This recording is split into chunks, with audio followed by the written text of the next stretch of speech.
अस्सलाम वालेकुम। आपका होस्ट माजिद राना और आप देख रहे हैं अलिफ न्यूज। पाकिस्तान का दफाई खुदनिसारी का सफर तेज रफ्तारी से जारी है। मिसाइल बरदार बहरी बेड़े तकमील के मराहल में है।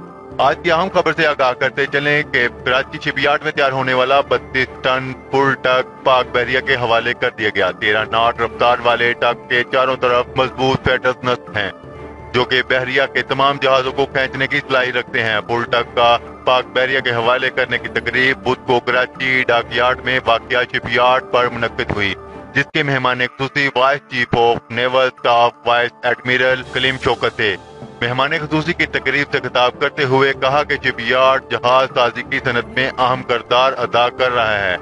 शिपयार्ड के इंजीनियर और वर्कर्स की खिदमत काबिल तारीफ हैं। पाक बहरिया कराची शिपयार्ड को हमेशा ताउन और सपोर्ट फराहम करती रहेगी।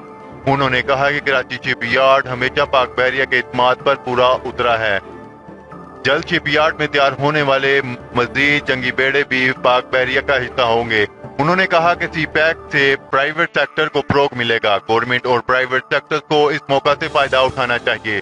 तकरीब में MD रेरल एडमिरल सैयद नासिर शाह ने टग पाकिस्तान बहरिया के हवाले किया। तकरीब से खिताब करते हुए MD रेरल एडमिरल सैयद नासिर शाह हिलाल इम्तियाज ने कहा कि पाक बहरिया के लिए 6 जहाजों की तमीर का मंसूबा जारी है। 13,000 ton flat tanker maritime security के लिए 1500 और 600 टन के मिसाइल बरदार बहरी बेड़े तकमील के मराहल में हैं जो कि अनकरीब पाक बहरिया के हवाले कर दिए जाएंगे और इस फुल टग को PNT फैज का नाम दिया गया है। टग 481 टन वजनी और 34 मीटर लंबा है, जिसकी रफ्तार 13 नॉट है। टग के चारों तरफ मजबूत पैटर्न नस्ब है जो कि पाक बहरिया के जहाजों को खींचने की सलाहियत रखता है। अगर आपको ये वीडियो पसंद आए तो हमारा चैनल सब्सक्राइब करें, लाइक करें, कमेंट करें। शुक्रिया। पाकिस्तान जिंदाबाद।